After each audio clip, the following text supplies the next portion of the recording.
Olá, meus queridos amigos e meus irmãos do canal Retorno da Glória, que a paz e também a graça do nosso Senhor e Salvador Jesus Cristo repouse sobre todos vocês e que o Senhor encha os seus corações com a presença do Espírito Santo. Amém? E meus queridos, antes de irmos para o nosso tema de hoje, não se esqueçam de deixar aí o seu like e também de fazer um pequeno comentário ao final do vídeo, porque dessa forma vocês ajudam grandemente na divulgação dessas importantes mensagens, ok? Bom, a palavra de Deus nos apresenta o Pai Nosso como uma oração modelo, e apesar de ser apenas uma oração modelo, alguns, na verdade, a pronunciam do início ao fim, sem saberem exatamente o que estão pedindo.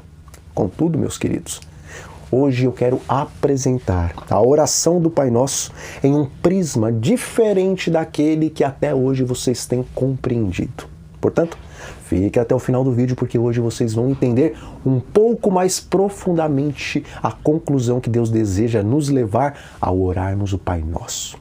Está escrito: portanto, vós orareis assim: Pai nosso que estás nos céus, santificado seja o teu nome. Venha o teu reino, faça-se a tua vontade, assim na terra como no céu. O pão nosso de cada dia, dá-nos hoje, e perdoa-nos as nossas dívidas, assim como nós temos perdoado aos nossos devedores. E não nos deixes cair em tentação, mas livra-nos do mal, pois teu é o reino, o poder e a glória para sempre. Amém. Veja, a oração modelo que o Senhor Jesus nos deixou inicia com uma afirmação, dizendo que Deus é o nosso Pai que está nos céus. E em João, lá no capítulo 1, versículo 12, o apóstolo nos diz que a todos aqueles que recebem a Cristo lhes é dado o poder de serem feitos filhos de Deus. Contudo, em um certo discurso, Jesus afirmou que ninguém poderia ir até ele se o Pai mesmo não trouxesse essa pessoa.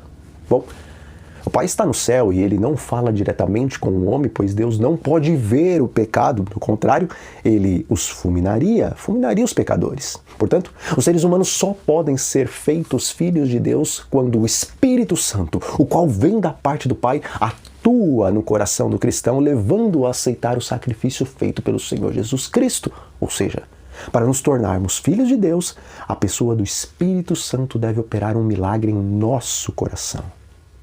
E meus queridos, a oração continua dizendo que o nome de Deus deve ser santificado. Veja, o apóstolo Paulo, em Romanos, capítulo 8, diz que o pendor da carne é inimizade contra Deus. E em outro lugar, Paulo diz que a lei do pecado e da morte habita na carne do ser humano. Ou seja, o ser humano por si só não pode louvar e santificar o nome de Deus, pois ele é um inimigo natural do Senhor e todas as suas palavras e ações naturalmente não são para a glória e para a santificação do nome de Deus, mas sim são para lançar opróbrio ao nome do Senhor. Contudo, ainda que o pendor da carne leva o homem para a inimizade contra Deus e para a morte, o apóstolo também nos diz que o pendor para o Espírito Santo nos concede vida e paz. Ou seja, quando recebemos o Espírito Santo em nossas vidas, passamos de inimigos naturais para amigos de Deus. E dessa forma, podemos louvar e santificar o nome do Senhor. E amigos, a oração modelo continua e ela pede que o reino de Deus venha a nós. Bom, se a palavra de Deus diz que em nossa carne habita a lei do pecado e da morte, e se em Hebreus capítulo 10, versículo 16, nos diz que a nova aliança que Deus faz conosco, nessa nova aliança, Ele escreve as leis do seu governo nas tábuas do nosso coração, então é óbvio que com essas palavras o Senhor está dizendo que quando recebemos o Espírito Santo em nossa vida, o Espírito de Deus escreve a lei do Senhor em nosso coração, para que andemos em seus estatutos e guardemos os seus mandamentos, para que dessa forma nos tornemos súditos do seu reino. Ou seja, ao vir sobre nós o Espírito Santo, o reino de Deus nos é introduzido na alma e dessa forma recebemos poder para fazer a vontade do governador do universo aqui nessa terra, como ela é feita no céu. E prosseguindo, a oração, meus queridos, Jesus também incita seus discípulos a pedirem a Deus o pão de cada dia. Veja, no Sermão da Montanha, Jesus diz para seus discípulos buscarem em primeiro lugar o reino de Deus e a sua justiça, porque todas as demais coisas lhes seriam acrescentadas. E, como vimos agora há pouco, o reino de Deus só é alcançado quando o Espírito do Senhor escreve sua lei em nosso coração. Ou seja, só deveríamos pedir para Deus o pão nosso de cada dia quando o Espírito Santo habitasse em nossos corações. E na verdade, tendo a presença do Espírito Santo de Deus em nossa vida, a afirmação de Cristo é de que todas as demais coisas nos serão acrescentadas. E, patenteando essa ideia que eu acabei de apresentar, o Espírito de Profecia diz o seguinte: essa bênção prometida, o batismo do Espírito Santo, se requerida pela fé, traria todas as outras bênçãos em sua esteira e deve ser dada liberalmente ao povo de Deus. Amigos, a profeta é muito clara em afirmar que quando nós pedimos pela fé a bênção do batismo do Espírito Santo, todas as demais bênçãos vêm juntamente com ela. Ou seja, ao recebermos a dotação do Espírito Santo, o Senhor também providencia o nosso suprimento cotidiano e todas as demais coisas que necessitamos para a nossa permanência nesse mundo.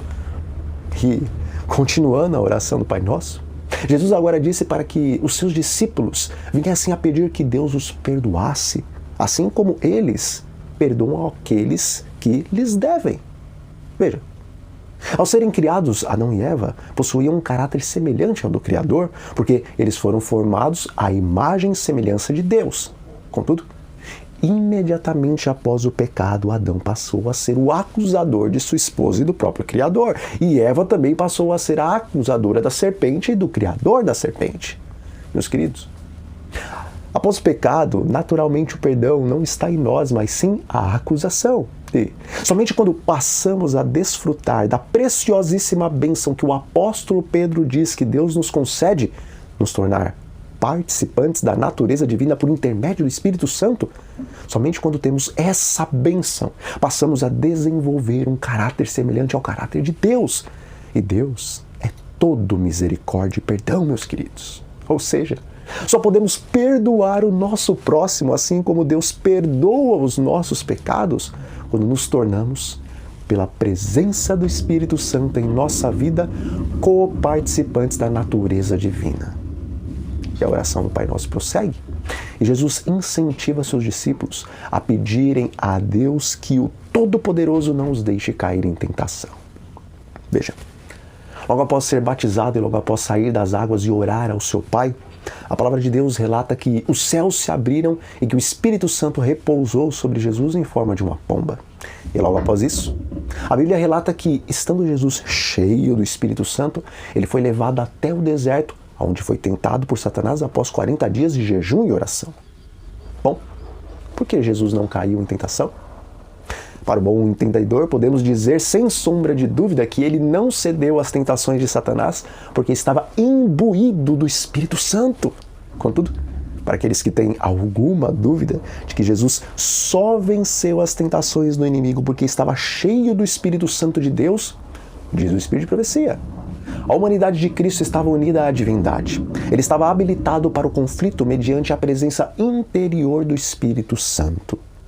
O apóstolo Paulo disse que Jesus veio a esta terra em semelhança de carne pecaminosa e que ele, assim como todos os demais seres humanos, foi colocado debaixo da lei. Portanto, a natureza humana de Cristo tinha que estar ligada constantemente à divindade do seu Pai, porque, como o próprio Jesus disse, ele mesmo não poderia fazer coisa alguma, mas tudo que ele fazia era pela vontade do seu Pai.